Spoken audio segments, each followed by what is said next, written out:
What is up, Back Porch followers? I'm Nate. I'm back for another recap show. It's been about 2 weeks because we took a hiatus during the holiday break. And I just want to say Happy New Year to everybody's listening to us. And like always, I'm joined by the boys on the back porch. We got Scott. Scott, the one and only, horns down, Ohio State hurting. But he's proud of his boys. Gave it their all. Field goal wide left. Scott is here, and we're going to talk about some football. And then obviously it's a full slate today. We also got our boy Jake. Jake is on the mic tonight as well. So it's got a full show. It's a full back porch here. Boys, say hello. What up? What up? What up? I'm still hurting. It's January 3rd, and I still haven't recovered. That's okay. This is group therapy. You get it off your chest, and that's how we do this. So, Scott, it's been 2 weeks, Christmas, New Year's Eve. Tell us about your holiday. Did you have a good one? If not, make it up. We want a happy show, obviously. So just catch us up on life, man. Yeah, so Christmas was not ruined by the Browns for the second year in a row, so shout out to them. Very rough Christmas last year. But if you have a great Christmas, you cannot have a great New Year, and that is why we have the Ohio State Buckeyes, where they shouldn't have even been there. You know, shouldn't have been in the playoff. They got lucky. Shout out USC, Utah. Thank you for the heartbreak. Comes down to I would have rather been blown out than lose that close, to be honest with you. Really? That's one of my arguments that I get into. Like, if I lose, I would rather just be blown out. The heartbreaks hurt. The blowouts hurt too, but they don't hurt as much because when you expect to be blown out and you're up, what was it, 17 points in the fourth quarter? Roughly, yeah. It was something. It was at least two scores. It was at least two scores, yeah. And you get that close to beating the new Alabama in Georgia. It hurts. It hurts a lot. And the way that it just lined up with that video of the countdown of the ball and lining up for the field goal and then kicking it and it just not even being close, like right off the foot. Just not even close. It was just like being stabbed in the heart and twisted and down through, just the worst feeling. And that's, bad way. Fun excitement to the end of the year and just kicking off the new year. Yeah. Very depressing. Well, we can. I know you can talk all day long, but just want to get to Jake. I want to introduce everybody. Jake has been on the show in a little bit. So, Jake, what's up, man? Did you have a happy holiday? Give us your rundown, man. I know you're watching the World Cup more than anything during the holidays. So. Yeah, no, it was. I wasn't. It ended on a bang, too. It was a great way to end the World Cup. My boys in France obviously didn't win, but I don't care. I'm a huge Messi fan. So I'm just glad the GOAT got his. Now we can move on and just move forward. But yeah, man, been watching a lot more NFL these days since, Auburn's not in a bowl game, but keeping up with a little bit of recruiting. Hugh Freeze is just smoking people. I mean, you go from the 40s to like the 16th, 17th ranked class in a matter of, he's been on the plains for 3 weeks. Unreal job he's done down there. Gotten everything but linebackers. That's the only thing we really need to fill out a roster. And looks like some guys in the transfer portal are going to help fill us out there. So absolutely, been great keeping up with recruiting, watching my Bengals just do their thing. It's been a great few weeks. Obviously, with all respect for what happened, last night with Hamlin. Obviously, our thoughts and prayers go out to him. Being a Bengals fan, I was watching it live. I'm sure we'll get into it a little bit later, but thoughts and prayers out to Hamlin and his family for sure. Absolutely. So, today's rundown. Thanks, guys. Obviously, it's been awesome to get you guys all together and we can talk about some football. We are still in the midst of football season, so we're going to be obviously football oriented. We're going to break down some bowl games. We're going to break down the playoff, the last two games and our top bowl games, and then kind of a preview of what's to come in 23 when it comes to look at college. Mainly, we're going to be looking at these transfer portals, where these good quarterbacks are going, where these studs are going, right? AKA Colorado, because they want to go see, be with Dion, obviously. Then we're going to talk about the NFL and do a rundown of NFL. Talk about our contenders, pretenders, like we did last time with Scott. A lot has changed in 2 weeks. A lot of football has been played, and then we'll probably talk about what happened last night during Monday Night Football with Hamlin. Guys, I'm ready. Let's get into this show. I'm ready. So let's kick it off. Let's jump right into it. Where do we want to begin? We want to begin in the playoffs? Talk about that playoff, that first game. We want to talk about the second game. You tell me. I'm a wild card. I think we should recognize a couple games that were awesome, particularly Arkansas, Kansas. That was an electric game. 3 overtimes, over 100 points scored, 18 points in the fourth quarter by Kansas. Arkansas was in shambles.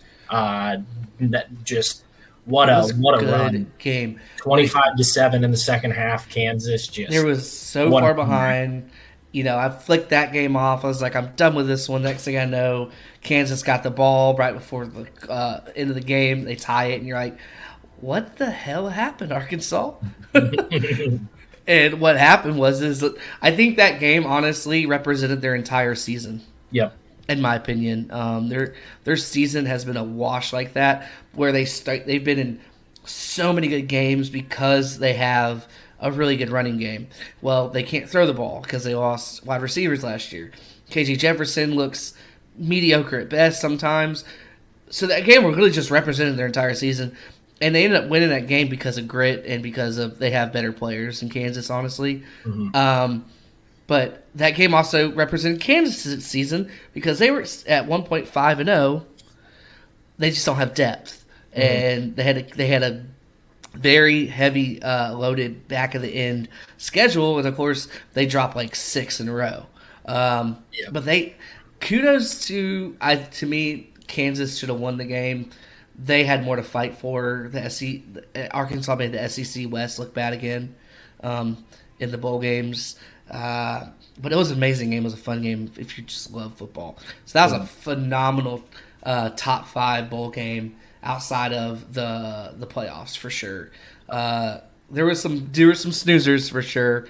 Yeah, lots of snoozers. It was snoozers or slugfest. Like there wasn't really a middle ground. Yeah. I know it wasn't on television. You had to watch it on like your laptop and stuff. But the Barstool Bowl was actually an incredible game. Yeah. Like really good football game. Even funnier broadcast. Like shout out Jake.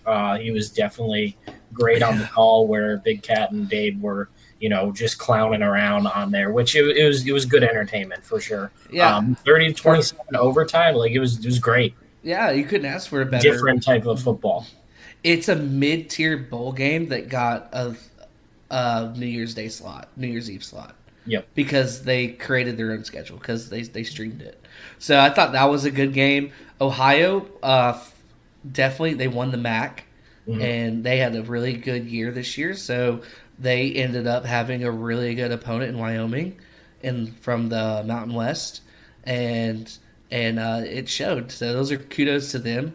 Barstool on their first bowl game. Hope Jersey Jerry gets his ankle healed. Recovery from his ankle because he took a hit. He took an L. Oh my god! Can we talk about his running? His knees didn't bend when he ran. I've never seen someone straight leg a run. Oh yeah, that's probably why he just tipped straight over. It was so bad. It was so bad. I hope he's recovered. He had to ice a lot. I bet.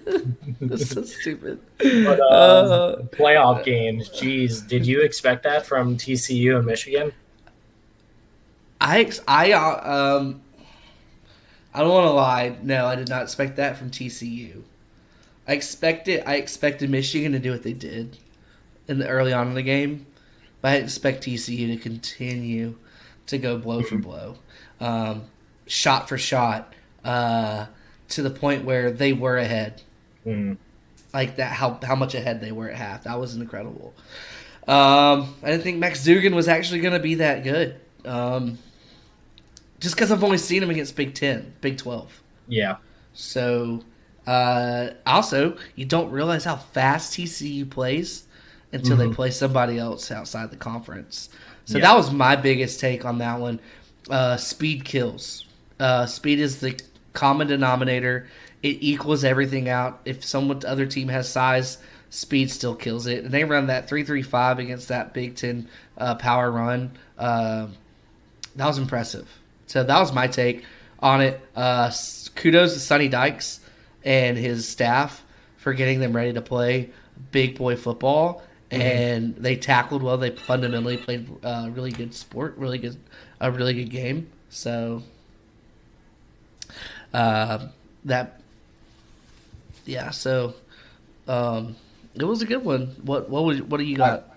I thought that both those games were incredible, and I think I speak for Jake too on both teams with defense. I think we were both very, very surprised on how bad the defense was for both games. Like I thought that Michigan would defend a little bit better. I'm sure Jake did too.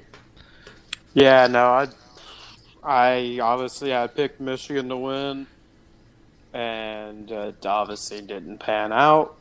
I literally, the last time we were on, we talked about the playoffs. It was right after the playoff selection. I told you and the rest of the audience, I was like, "Yo, Ohio State's going to hang for 3 quarters. They hung for The whole game. literally the whole game." I mean, Yeah. literally. So I mean, I was wrong on both, and I mean that's on. I mean, it is what it is. Bowl season's crazy. I'm terrible. With the exception of last year, I'm normally terrible at picking bowl games because it's just. I mean, for one, I'm a big SEC West guy. Nate doesn't get this because he's in the East, but we just don't care about bowl games. It's just a typical SEC thing. Scott's over there steaming right now because he's a big Rose Bowl guy that thinks. Yeah, well, the Rose Bowl's fun, but I'm under the impression I don't get. I can never do it, and this is a conversation that people have all year, especially around bowl season. I don't root for like my arch rivals in a bowl game. Like I didn't care. Like Penn State, beating Utah. Like I was like, oh, okay, Penn State beat Utah. Like that should happen. But I'm not like rooting for them to win. Where I got Alabama fans telling me before the playoff game against TCU and Georgia, I was like, oh, you see we're running K-State out of the stadium. Like, you're going to tell me that we didn't deserve to be in the playoff? Yeah, please. Michigan put up 45 on TCU, and Ohio State put up 41 on Georgia. Like, the committee actually got it right. We can argue back and forth. And he's like, well, they're not one. Those aren't the 4 best teams. The objective is the 4 best teams. Like, no, I'm agreeing with you that there has been a precedent set in the college football 14 playoff that if you are a 2-loss team, no matter who you are, you could be the blue blood Alabama. With 2 losses, you are not getting in. If Bama did not lose to LSU, 4-loss LSU, sorry, if they did not lose that game to 4-loss LSU, 1-loss Alabama is in over 1-loss Ohio State. I don't make the rules, the committee does. And I'm telling you, if they didn't lose that game, Ohio State would have had 0 chance after getting blown out of the water in Michigan. Yeah. I feel like you have it's so impossible to go undefeated now in college football anyway. So it's good to lose at least I one. like that the 12-team playoff, that 1 loss won't kill your season. Yes. Like Ohio State played a very, very good brand of football majority of the year. There was like a couple halves that they didn't play well, like the Northwestern game, but there was 70-mile-an-hour winds. Yeah, that was to say the wind was blowing. Out those. Yeah. The first half against the Notre Dame, very slow, but it was the first game of the year. Yeah, first game of the year. So you take a couple bad halves of football and then you lose to Michigan. You're like, wow, the season's over. Like, it's a bad feeling. Now with the 12-team playoffs, people are like, oh, well, those games don't mean anything. No, they do mean something because does Ohio State want a bye, or do they want to go down south to play Georgia at home or play Alabama at home or play LSU, in Death Valley? Like, I'm sure those games are very important to them. Does Michigan want the home game, or do they want to go to USC in California? Mm-hmm. Does Alabama want to go up north to Wisconsin to play Luke Fickell when it's negative 10 degrees in Wisconsin? All those games are still going to be important. You want the bye or the home game. You want the 12-team playoff makes all these teams want a top 4 seed, but they'll settle for a top 8 seed, and they'll just be happy to get their chance if they're 9 through 12. So everything's still very, very important in the 12-team playoff. It does not. It makes you have a little bit of wiggle room, which is fine, but all this pressure for one game, I can make the argument that Ohio State put too much pressure on the Michigan game in preparation, knowing what was at stake, and they just didn't play their brand of football, and it almost cost them the season. And they come out and they look so good against Georgia. Like, what does that tell you? Too much self-pressure on themselves. Absolutely. See, while we're talking about that, about pressure, the playoffs, all that stuff, I first of all, the state of football is there's no more defense. There's so many freaking athletes out there that play all different positions, and the new college offense is literally basketball on turf. It's spread it as wide as you can, create lanes, and get the ball to your athlete and let them go. Yep. And the penalties are favored to the offenses. So, yeah. And that's how the game's played today. So, like, when you do see a team like Illinois this year with a top 10 defense play, Mississippi State, who had a top 10 offense all year, and they only held them to like 19. Well, the 6 points didn't count really at the end of the game. They really held them. They really held them to 13. That was impressive. What a backdoor cover by Mississippi State.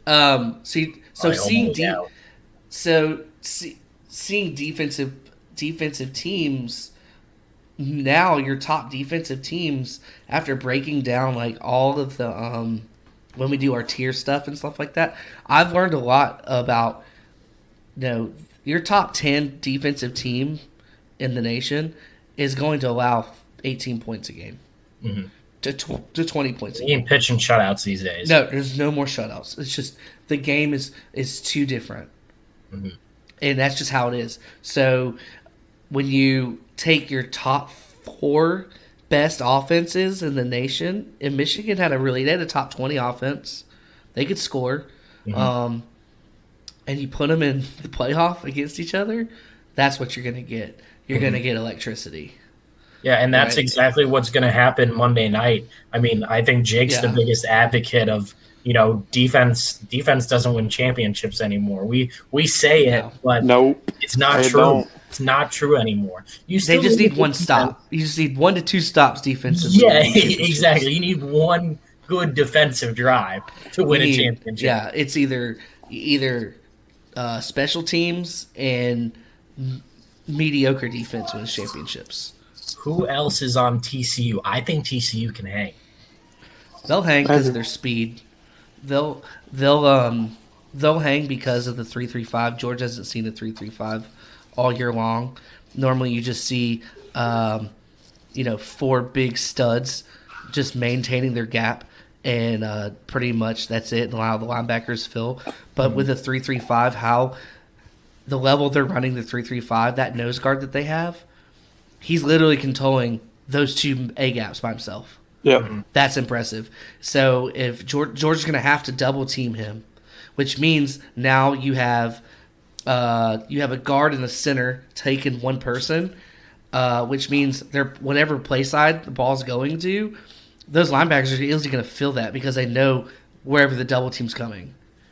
Right? So if they're going to do like a counter or whatever, or a power, the pulling guard means the play side guard and the center are doubling that nose, which that nose, all he has to do is literally just get his big ass in the B gap, the A-B gap right there, which means that play side linebacker, all he has to do is just fill.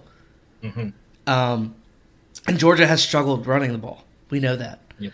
And so the issue is there's 5 DBs on the field. Mm-hmm. And these linebackers can cover. Yeah. So, and when you run a 3-3-5, everybody has to be really good at tackling, like in space. So the 3-3-5, honestly, is a really good defense to counter Georgia's pass attack because their counters might not work. Not their counters, but their play actions might not work as well because you only have 3 down linemen. Yep. Everybody else is 5 of them are already read pass first, not run first. So it's going to be interesting. I think it's going to be interesting. Although you do have a veteran college quarterback, stat of the day: Stetson Bennett, Josh Allen, same age. Josh Allen, 5th year in the NFL. Stetson Bennett, 6th year in college. Very, very veteran. Both are goats. Quarterback. So he's seen a lot. He's played JUCO. He's played other spots. He could have seen 3-3-5 before, but you never know. But I think TCU has a chance. I don't think they're going to get blown out of the water. I'll take up the cover. I don't think so. What about you, Jake? We'll see. It all depends on. It really depends on what Duggan can do against that Georgia defense. Now, obviously, Ohio State exposed them, but we haven't really seen Georgia. We haven't really seen Georgia have 2 bad back-to-back defensive games. We've seen them have bad back-to-back offensive games. But if Duggan can't get going, we could kind of see an eerily similar game to that TCU Michigan game where Georgia's defense is scoring points for them to help out what may become a problem on offense. So something to keep an eye on. I do think it's going to be close. Maybe at halftime it's close, but I really do. I don't know, man. I don't want to roll with TCU here, and I hate Georgia. I'm an Auburn fan. I want Georgia to lose, trust me, but I just don't see how TCU can do it back-to-back times. But sometimes when you're the team of destiny. 12 and a half is the spread. 12 and a half? I think Georgia, if Georgia wins, I think it's 2 touchdowns. I really do. But I'm not taking that line. You can't pay. No, that's crazy. 12 and a half. I'm not putting money on that line. Title game. Does location play a factor into the game?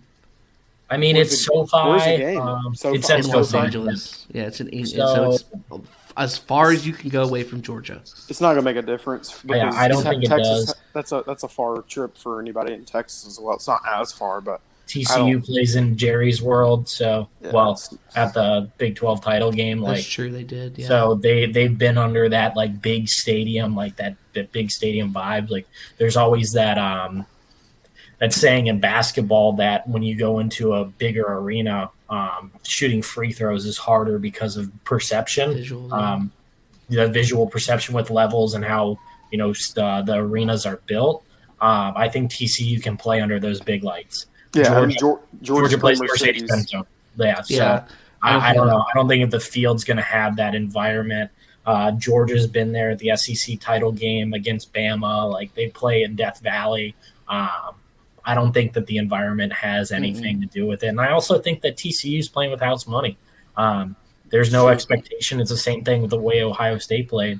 And all you got to do, they just didn't look conditioned to play. That could be the fact that there was a month off between the SEC title game and the playoff game.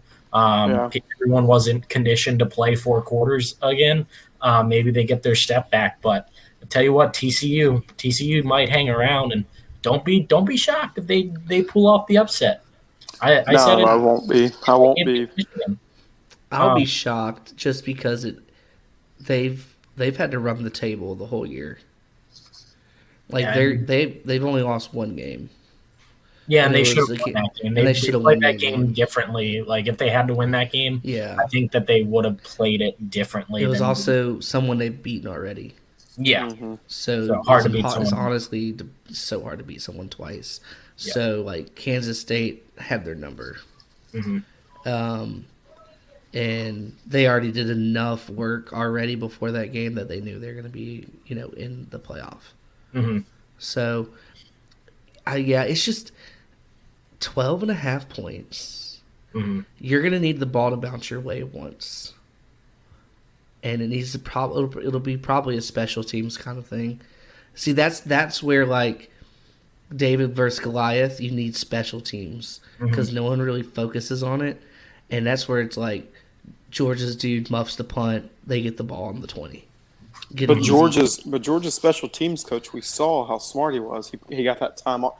He had literally the timeout of college football because they radioed down to Kirby, and Kirby got it off in time. He looked at it. They don't get that timeout. We're talking Ohio State, TCU right now. And that's an instinct. That was the best defensive play that they had all night. Yeah, besides the targeting of Marvin Harrison Jr. And that comes from film study. Yeah, that's film study.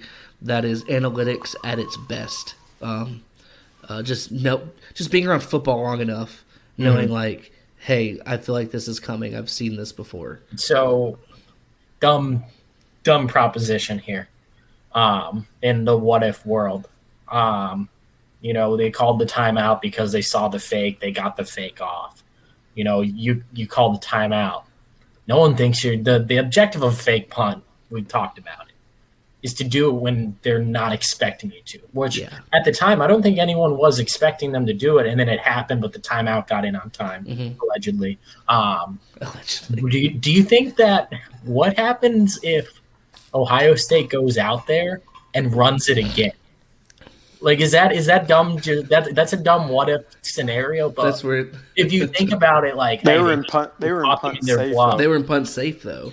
Yeah, they were in punt safe. They were in punt safe. Yeah. So, if you run it again and you get it, that's on Georgia for not being. Yeah, that's what I'm saying. Like, do you think that they should have just lined up in the same formation and actually ran it again because ran another play? Like we got the timeout in time, and like we caught them. Like they're definitely not going to run it again. And then Ryan Day turns around. Oh yeah, you think that you can stop it twice? Like you didn't stop it the first time. I'm going to do it again. I don't know. Let me tell you something. I think Ryan Day should have done it. And I would never suggest this ever before. One of my best friends is a kicker at not the highest level, but in college, one of my good friends. Dude, he should have, when he saw that kicker's face after Georgia called the timeout, he should have let them line up and called a timeout as he gets ready to snap the ball and given him a practice kick. I would never suggest your own coach icing you before, but his face, when I saw that kicker's face during that timeout, he looked like he could have crap through a screen door. Like he was so nervous, man. There was no way he was hitting that kick. If he would have iced him, the craziest thing, he's been so good. Like his whole career. But dude, I was genuinely shocked it was that bad. But yeah, he got the yips at the worst he looked time. So scared, man. I would literally iced my own kicker to give him a practice kick because he gets a practice kick and gets that nerve out of him. He hits it cool. That first one that would have been down the middle. Dude, if you hit it as a kicker that is that good, if you hit it, you're like, oh, I can hit it again. If you miss it, you're like, okay, got that one out of the way. You know, so, but that's just them. And nobody's ever going to ice their own kicker. But that's a conversation that has to happen, like on the sideline as they're like, hey, I'm gonna let you get a practice kick, just a heads up. I'll get the timeout in there, but just go ahead and kick it, like, and then he can, at that point, it's like, hey, coach, like, just let me get a first try. Like, I got this. Or it's like, hey, I'm cool with that. Like, let's do it. Yeah. Like, it's one of those conversations. Absolutely. Just from the couch, guys, From the couch, doing what we do best. True. So I want to talk. So we've pretty much, we can all just say this. It was a phenomenal playoffs. The college committee got it right. Got the best 4 teams in. They gave us the best 2 games. I would say the last year's game sucks compared to this year's. This has probably been the better playoff games that we've seen all around, in my opinion, until we get to the 12-team playoff, which that's going to be insane. It's going to be so awesome. But, non-playoff games, we talked about those 2. There are some teams coming into the 2023 as we segue into our next segment, which is what to expect in 23. We saw some teams show out with players sitting for the draft or guys hurt. So I want to mention the Orange Bowl. Obviously, you guys know I'm a Tennessee fan at heart. I did not see the Vols dominating Clemson the way they did with Joe Milton. That was thoroughly impressive for a New Year's Six game, especially. They have not been to a New Year's Six game ever. The last BCS New Year's game they've ever been to was '98, and we all know they won the national championship. Mm-hmm. Losing Hooker, having a backup in against a Clemson team who, on paper, is a top 10 defense. And they had two of their wide receivers out for, that are declaring, and the backup quarterback, and they won 31-14. My hot take is it looks like they're even going to be even better next year. Because Hooker might not, Joe Milton might not be Hooker, but Joe Milton's going to have weapons, even more weapons around him, and their running game's going to be better. So yeah, I can agree with it. Yeah, so he doesn't have to be Hooker; he can just be himself. Mm-hmm. And he looked poised like that. Those two passes that he threw for 60 yards was just a flick of a wrist. Last year he would have overthrown those guys by 20 yards. So like, there's some clearly coaching going on behind the scenes that he's picking up. Mm-hmm. And then the fact that Tennessee's defense held Cade Klubnik, the savior to Clemson's offense, to pretty much nothing, and they shut down Will Shipley. That was impressive from the SEC standpoint because their defense hasn't been very good all year. Yeah, I'm not a huge believer in the Clemson hype. I obviously think that the competition that they've been facing in the ACC has been weak over the past 2 years, with the QB struggles with DJ and Dabo just walking into Deshaun Watson, Trevor Lawrence was his back-to-back. He wasn't there with Taj Boyd, right? Yeah, he was. Who was? Was he there? It might have been in his first year. I think Taj Boyd was his first year, and then he had Deshaun Watson. Yeah, Deshaun. And then they had Kelly Bryant. And then Trevor Lawrence. Yep, the Kelly Bryant, Trevor Lawrence. And then DJ. Like, I think that he's ridden the coattail success of two generational quarterbacks in college football in Deshaun and Trevor. And I think it's definitely helped all those guys around him having those quarterbacks. They elevate the play of the guys around them.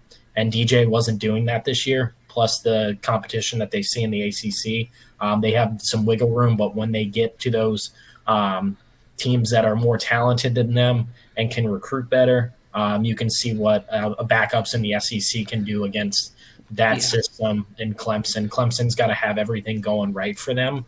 And Tennessee's just a better program, and they are ascending. And I think Clemson's on a little bit of a decline here. Yeah. What do you think about Jake? Yeah, I mean, I agree with all that. And I'm going to have to dip in just a second, but I'm going to give my 23 hot take for teams next year. Yeah, go ahead. Two teams. Well, one team in particular. The other one's not as hot. Oregon Ducks. Watch out for them. Bo Nick's coming back. Oh, Bo. Oh, yeah. Massive. I was just going to say Pac-12. I mean, because USC would have been my other team. USC's going to be a problem. But look out for somebody in the SEC, and it could be Tennessee, not named Georgia or Alabama, to make the playoff next year. That's going to be my number one hot take. Could be LSU. Very well could be, but we will see. It could be LSU, could be Tennessee, but that's my hot takes. Unfortunately, I do have to. You gotta go. Dip. Got to wrap Jake, it up. It was always a pleasure, brother. Thank you. Absolutely. Yep. Y'all take it easy, guys. Yes, sir. All right, talk to you later, Jake. Bye, buddy. All right, let's just continue with Jake's his. I love that take of the Oregon Ducks. USC. That's my hot take. So there's three defensive players. There are three defensive players from being dominant. And I think what we were just talking about, defense, they just have to make a couple of plays. Next year, Lincoln Riley, Caleb Williams, repeat revenge, but not revenge, but not even that. Just like back on the Heisman, and then to get back to the playoffs, USC might be back. Oh, man, just to see how efficient they were this year. See how good they'll be next year. He can make every throw, and he is already 1-1. His throws that he makes when he's running the ball and then he's throwing it off of his back, like not his back foot, but like when you're, like a shortstop throwing it with momentum going towards first. Like his throws. He can do the Patrick Mahomes sidearm, yeah, like it's sick. around the defender. He's good, man. And then bringing in Springer from Arizona to bridge the gap that they're losing with Addison. The rich just keep getting richer. They just need like 3 Troy Polamalu's. That's all they need. USC's not going to be losing those guys in their backyard anymore. No, those guys they were losing those guys to Georgia and Ohio State and Alabama. They're not going to be going across country anymore. Yeah, they're going to be at USC.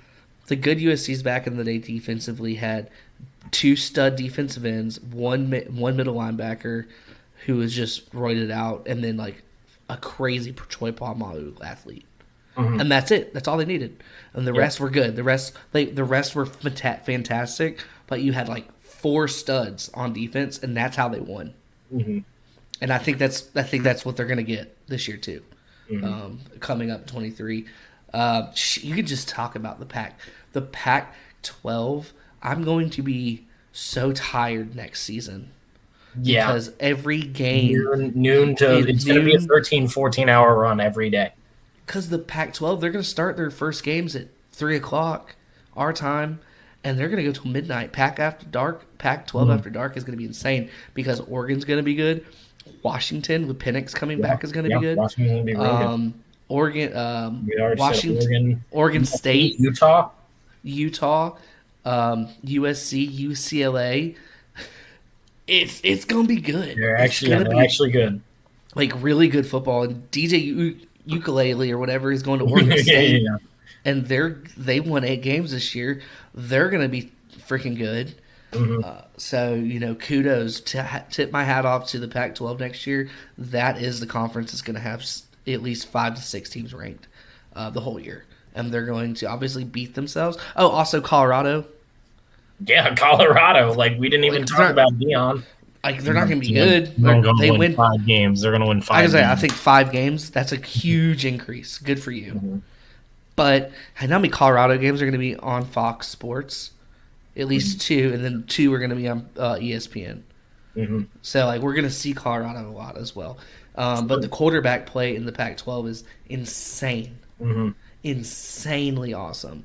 Deion better keep going. So that's my 23 preview. Another 23 preview. Florida State is my ACC early champion. I agree. I'm with you.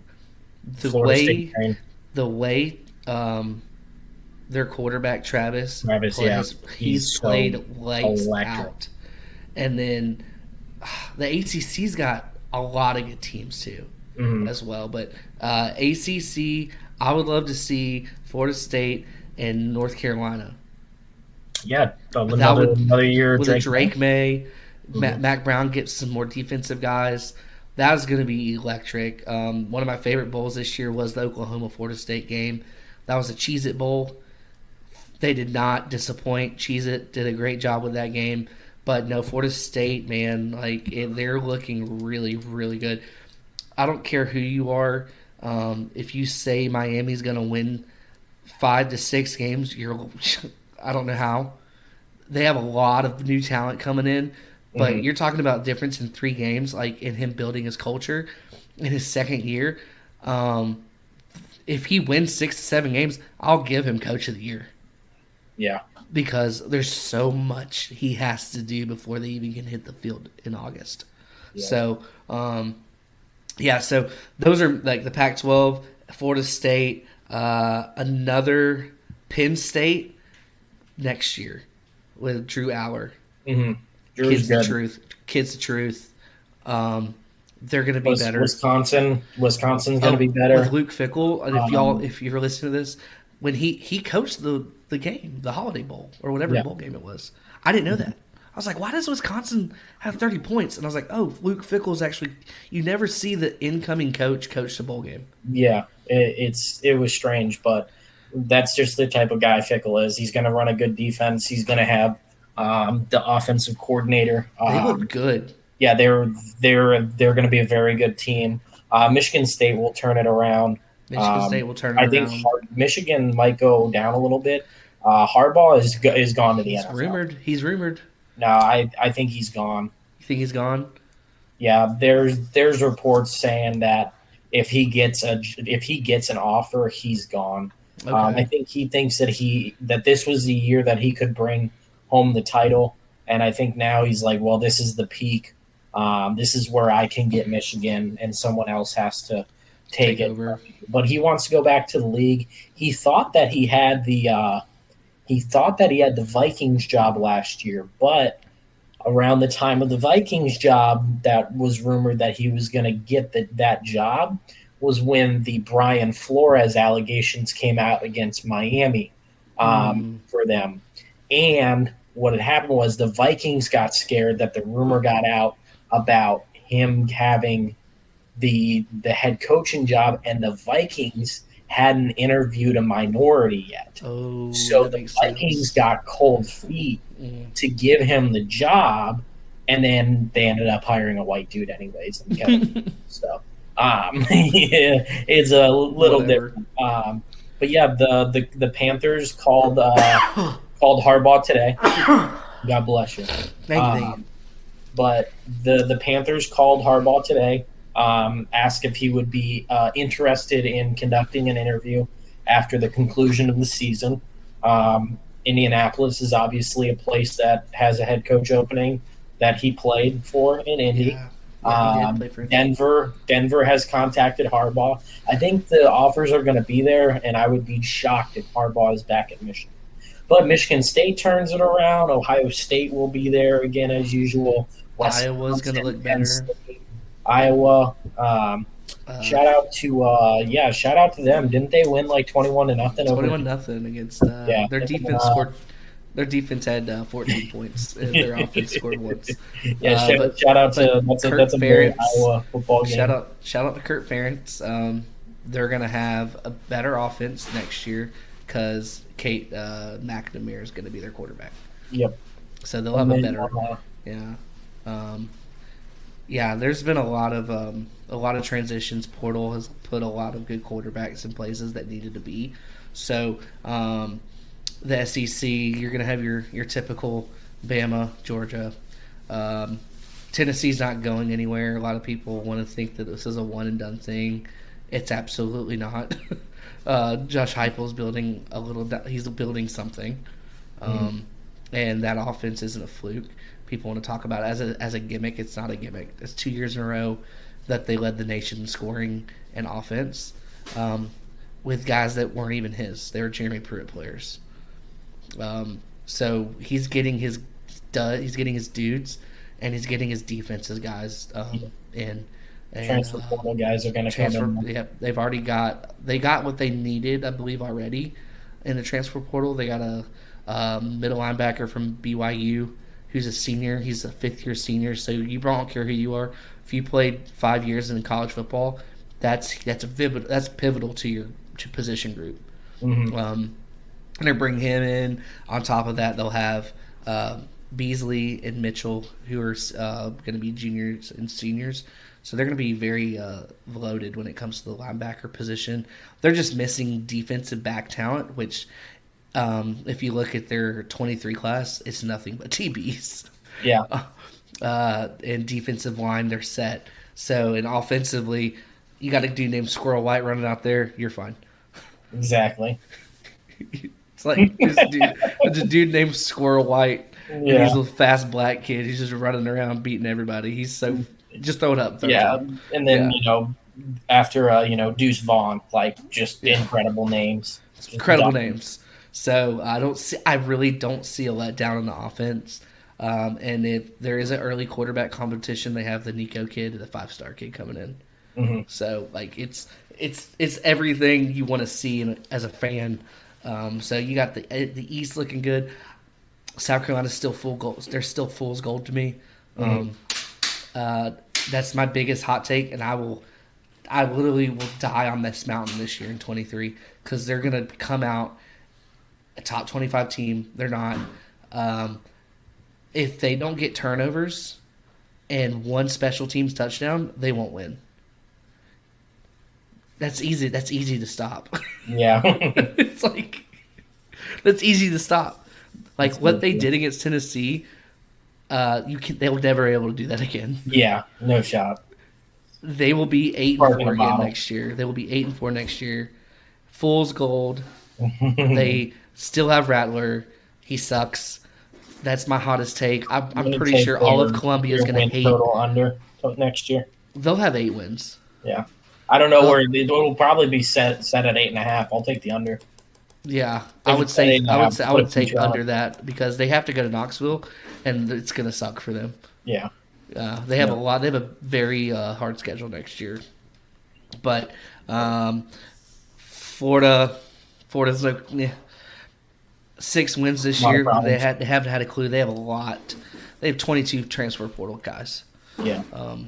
They have a lot. Billy Napier's got a huge mountain to climb. Ole Miss, I just don't see Ole Miss being good anymore. Mm-hmm. Now that Hugh Freeze is Auburn, he's kind of taken that mantle away, the recruiting mantle away. LSU is going to be really good next year. They're just stupid talented, and they showed that against Purdue. That wasn't even fair. Mm-hmm. I was like, it was 45-0. I was like, what the hell happened? Yeah, so LSU, Jaden Daniels is coming back. Everybody's coming back, and they didn't lose anybody in the transfer portal, and they're getting transfer portal players. Yeah. So they're going to be a really good team. So it's going to be in the West. It's going to be pretty much Bama, LSU, and a third team, which it could be A&M. I don't know, but I don't see it. Yeah, it's a downward spiral happening. Absolutely. It's going to be a good 23. There's going to be a lot of good teams, a lot of good Group 5 teams too. A lot of those teams like not UTEP, UTSA, Troy, Southern Alabama, Southern Miss, Marshall, their coaches didn't go anywhere. Mm-hmm. A lot of those, you would think a lot of those coaches would have moved up, but they didn't. So we'll see. It's going to be a really good. It's going to be. I thought this year was good. This year is going to be 23 is going to be electric for college football. Yeah, and looking forward to it. And the draft, NFL. So as we segue into our NFL segment, the draft this year is okay. Next year's draft is going to be unbelievable. Like it's insane how much talent in the draft. I don't know which city I'm going to. But I will be starting the campaign. I will get in contact with my T-shirt guy because we're going to start a campaign to collapse for Caleb. So, I don't know what city it's coming to. We'll have a theme song, and we'll get T-shirts, and we'll be in the parking lot at He's worth it. the home game, and we will be collapsing for Caleb. I don't know if it's going to be Miami, the Jets, the Packers, Aaron Rodgers. If it's going to be the Rams could be doing it. They might not have their first round pick, but no, they might not. Seattle, there's plenty of Atlanta. teams that it's open for discussion. A ton of teams. Could it be Pittsburgh, Tampa Bay, Tampa? That would be great because I'd be able to drive up there every Sunday to sell those T-shirts. That boy's gonna make a lot of money.